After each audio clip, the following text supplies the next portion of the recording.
사람은 어디에서 태어나냐에 따라 조국이 결정이 됩니다. 또 어떤 부모에게 자랐느냐에 따라 그 사람의 성품과 성격이 결정됩니다. 인생 가운데 어떤 신을 만나느냐에 따라 인생의 향방이 나뉘어집니다. 오늘 사울은 예수님을 만나면서 그 인생이 전혀 다른 인생으로 바뀌게 됩니다. 예루살렘의 부흥에 이어서 우리 빌립의 전도와 사마리아의 부흥을 우리가 함께 보았습니다. 그렇게 부흥이 일어나고 있을 때 오늘 본문 1절을 보면 사울이 주의 제자들에 대하여 여전히 위협과 살기가 등등하여라고 합니다.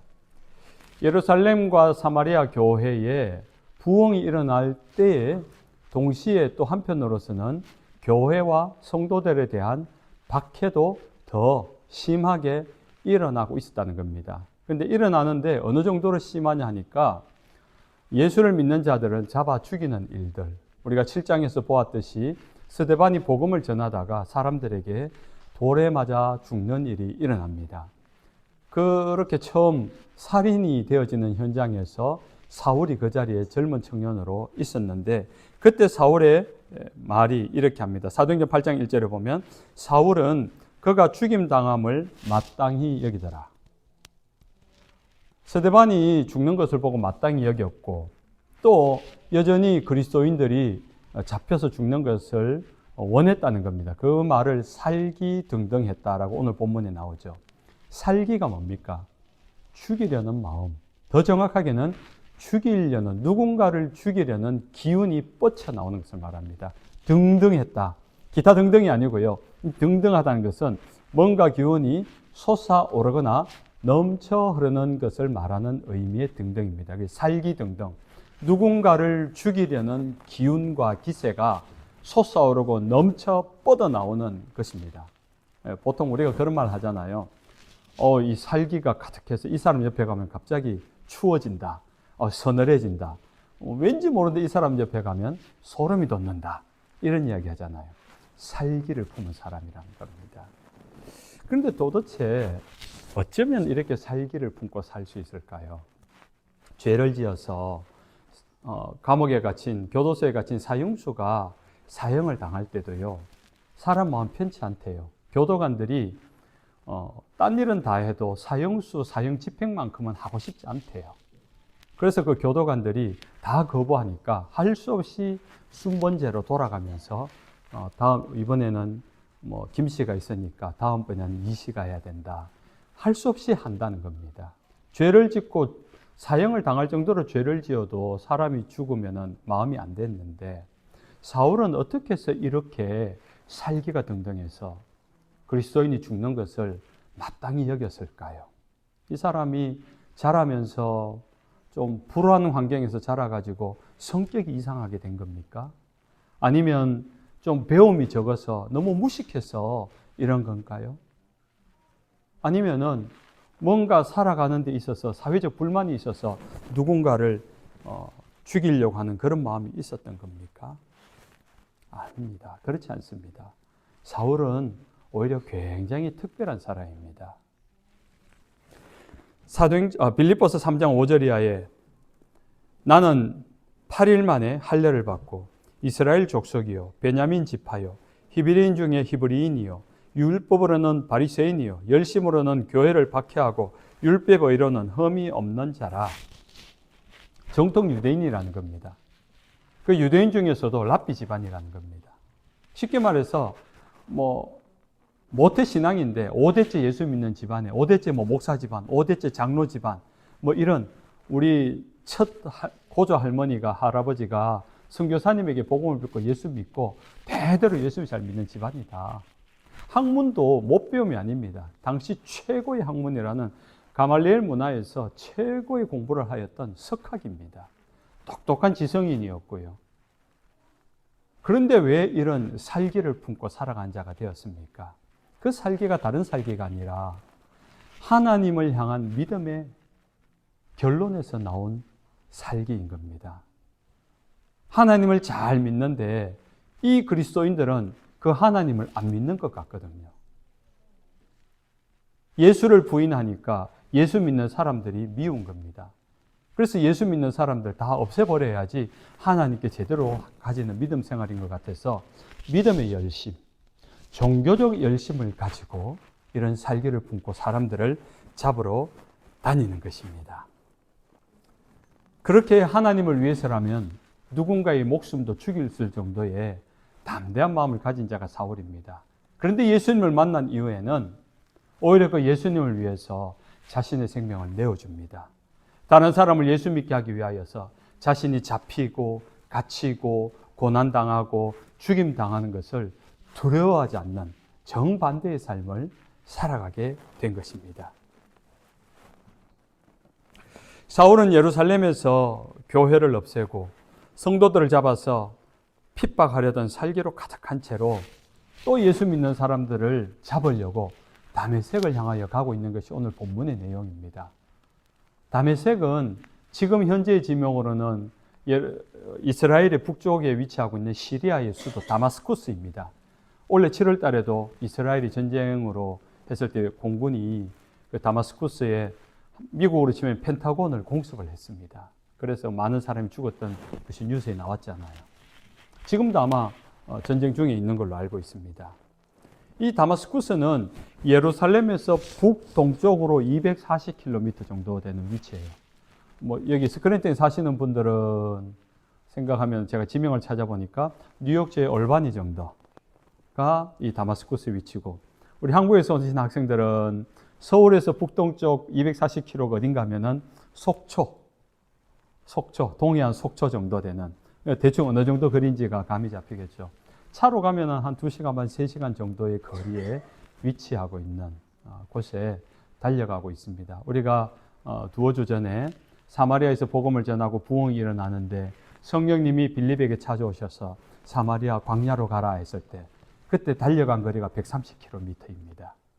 빌립이 복음을 전하겠다는 일념 하나로 중간에 쉬지도 않고 광야로 달려갔다라고 그때 말씀을 나눴잖아요. 오늘 본문에서는 이 사울이 예수 믿는 사람을 잡아 죽이겠다고 쉬지 않고 달려간 곳이 240km 다마스쿠스, 다메섹이었던 겁니다.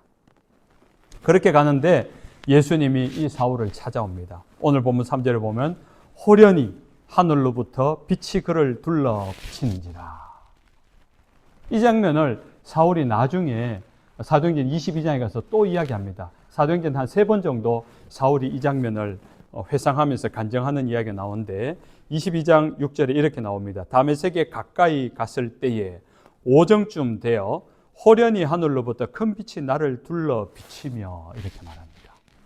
오늘 본문과 조금 추가된 게 뭔가 하면 오정쯤 되어, 정오란 말이죠. 낮 12시 해가 가장 높이 떠 있을 때, 가장 밝을 때 밝은 빛이 비쳤다는 겁니다. 그 빛이 얼마나 강렬했던지 사울이 서 있을 수 없어서 엎드러졌다, 거꾸로 쳤다고 합니다. 그 빛이 그만큼 강렬했다는 거예요. 어느 정도로 강렬합니까? 태양보다, 정오했던 태양보다 밝다는 겁니다. 여러분, 태양보다 밝은 빛이 있습니까? 딱 하나 있지요. 하나님의 빛입니다. 하나님의 그 영광의 빛. 그 빛은, 태양은 그냥 백열등에도 안 되는 빛이라는 거죠. 그런 하나님의 강력한 임재가 보여진 겁니다. 그리고 소리도 들립니다. 땅에 엎드려져 들을매 소리가 있어 이르시되 사울아 사울아 내가 어찌하여 나를 박해하느냐 하시거늘 대답하되 주여 누구시니까 이르시되 나는 내가 박해하는 예수라. 사울에게 예수님이 찾아오셨는데 그냥 바람처럼 스쳐 지나간 것이 아니라 태양보다 더 밝은 빛으로 비춰진 겁니다. 큰 소리가 하늘로부터 나서 사울아 사울아 사울의 이름을 불려주고 어찌하여 나를 박해하느냐. 주님 누굽니까? 당신이 누군데 내가 당신을 박해했다는 겁니까? 나는 네가 박해하는 예수다. 예수다. 예수님이 이 사울을 찾아왔습니다. 이 장면은요, 마치 사도행전 2장의 오순절날 제자들이 모여서 기도할 때 성령님이 이 제자들을 찾아온 장면과 굉장히 닮아 있습니다. 사도행전 2장 2절 이하에 이렇게 말합니다. 호련히, 여기도 호련히가 나오죠. 하늘로부터 급하고 강한 바람 같은 소리가 있어 마치 불의 혀처럼 갈라지는 것들이 그들에게 보여 소리가 들립니다. 주님의 임재 있는 곳에는요, 소리가 들려요. 청각적인 감각이 일어납니다. 그리고 불의 혀처럼 갈라지는 것들이 사람들 120명이 모였는데 다 보았다 그래요. 시각적입니다. 주님의 임재가 있을 때는요, 우리의 감각기관이 살아납니다. 보여지고 들려지고 어떤 사람은 냄새가 맡아지기도 하고 어떤 사람은 감각으로 만져지기도 하고요. 어떤 사람은 말할 수 없지만 부인할 수 없는 하나님 임재를 경험하게 됩니다. 예수님을 만날 때는 반드시 이런 감각적인 어떤 현상과 체험들이 있게 됩니다. 여러분들도 인생을 살면서 예수를 믿는다 고백할 때는요, 부인할 수 없는 그 고백을 가지고 있습니다. 이것은 말로 설명할 수도 없고요. 이론적으로도 설명이 안 되는 겁니다. 왜? 본인이 경험했기 때문에. 본인이 체험했기 때문에. 그건 어떻게 설명이 안 되는 겁니다. 그런데 왜 이런 체험이 일어나는지 아십니까? 하나님이 창조주 하나님이십니다. 인간을 지을 때 청각을 만드신 이도 하나님이셔서 우리에게 듣게 하시는 거예요.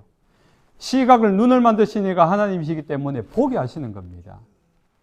우리의 영혼을 지으신 이미 하나님이기 때문에 우리를 만드신 그 창조주가 찾아오실 때는요, 우리의 영혼이 먼저 알아요. 먼저 알아요. 적절한 비유가 아닐 수 있는데, 집에 키우던 강아지가 있는데 동네 지나가는 사람이 부르는 거하고 주인이 멀리 오랫동안 출타했다가 돌아왔을 때 발자국 소리만 들어도 이 강아지는 압니다. 주인이 왔을 때. 우리의 창조주 하나님이 우리를 찾아올 때는요, 시각적으로 보여줄 수 있고 청각적으로 들려줄 수 있고, 또는 눈은 감았는데 우리의 시력은 닫혔는데 보여줘요. 영적인 시력이 있다는 겁니다. 아무 소리. 오늘 본문도 보면은 사울에게 대낮보다 더 밝은 빛이 비치는데 함께 잡으러 갔던 군사들과 동행했던 사람들은 그 빛을 보지 못하고 있습니다. 이것이 하나님의 신비인 것입니다. 하나님이 찾아오실 때는요, 우리에게 우리의 이성으로 부인할 수 없고 거부할 수 없을 정도로 분명하게 찾아오십니다. 그때 우리는 선택해야 됩니다. 똑똑하고 유능했던 사울이 예수님을 만난 후에 아무것도 할 수 없었습니다. 살기등등하며 누구든 보이기만 해라, 잡아가겠다는 열정의 사람이었는데 꼼짝달싹 할 수 없어서 자기 힘으로 한 걸음조차 내디딜 수 없는 그런 무기력감에 빠졌습니다. 주위에 있던 사람도 누구도 사울을 도울 수 없습니다. 7절에 보니까 같이 가던 사람들은 소리만 듣고 아무도 보지 못하여 말을 못하고 서 있더라. 소리가 하늘에서 우레와 같은 소리가 들리니까 너무 두려운 거죠. 그 두려움 속에 정말 한국말로 오금이 저려서 꼼짝달싹 못하고 있는 겁니다. 여러분, 우리의 인생에 진짜 중요할 때는요, 누구도 도움이 되지 않습니다. 평소에는 친하고 평소에는 잘해주고 좋은 관계인데 정말로 인생에 중요한 결정을 해야 될 때, 정말로 인생에 도움이 필요할 때는요, 도움이 되는 사람이 없습니다. 몰라, 부모님이 자식에게 도움이 될 그런 관계는 모르겠지만은 없습니다. 오전에 일부 예배를 하는데 이 이야기를 하니까 오신 집사님이 정말 120% 공감한다. 목사님 맞습니다. 예배 중인데, 설교 중인데 목사님 맞습니다. 정말 그 말 맞아요. 내 인생을 살아보니까 그렇게 친했던 사람들도 정말로 내가 어려움에 처해서 도움이 필요할 때 아무도 도움 안 됩니다. 그러면서 지금까지 왔대요. 우리의 인생에 도움이 되는 사람, 정말 우리 인생에 중요한 결정을 해야 될 때는요, 여러분 스스로 결정해야 됩니다. 여러분이 결정하고 여러분이 책임져야 됩니다. 특히 영적인 일, 하나님의 일에서는 더욱 그렇습니다. 우리 인생의 걸음을 인도하시는 분은 오직 예수님이십니다. 함께 그 일을 동행하면서 함께 그 일을 수행하자고 마음을 맞췄던 사람들이 사울에게 손 한 번 내밀지 않고 있을 그때에 예수님이 말합니다. 6절, 너는 일어나 시내로 들어가라. 내가 행할 것을 내게 이를 자가 있느니라 하시니. 주님은 이 다메섹에 사울을 위해서 아나니아를 준비해 두었습니다. 10절, 그때에 다메섹에 아나니아라는 제자가 있더니. 굉장히 아이러니하지요. 사울이 지금 다메섹에 왜 가는 겁니까? 예수 믿는 사람들, 성도들, 예수님 제자들 잡아서 죽이려고 가는 길입니다. 그런데 그곳에 예수님의 제자, 성도였던 아나니아가 살고 있었던 거죠. 사울이 죽이려고 했던 성도 아나니아에게 사울은 도움을 받습니다. 자기가 죽이려던 사람에게 오히려 도움을 받아서 살아나게 돼요. 아나니아도 처음에는 이 사울의 그 악명을 들어서 도와주지 않으려고 합니다. 피하려고 합니다. 그런데 예수님이 이 아나니아에게 나타나서 말합니다. 그것이 본문 오늘 읽지 않았는데 15절에 이렇게 말합니다. 주께서 이르시되 가라. 이 사람은 내 이름을 이방인과 임금들을 이스라엘 자손들에게 전하기 위하여 택한 나의 그릇이라. 지금은 악명이 높고 핍박자이지만 결국 그를 통해서 이 복음은 전파되기 위해서 내가 그를 택하였다. 이 하나님의 계획은요, 정말 우리가 알 수 없습니다. 어떻게 예수 믿는 사람을 잡아 죽이고 스데반이 눈앞에 돌에 맞아 죽는 것을 당연하게 여기며 웃을 수 있었던 그런 잔인한 사람인데 그 사람을 통해서 오히려 이 복음을 전하게 하겠다는 것이 하나님의 계획인 것입니다. 이런 장면을 보면요, 우리가 누군가를 위해서 기도하고 예수 믿게 하려는데 포기해서는 안 된다는 생각이 듭니다.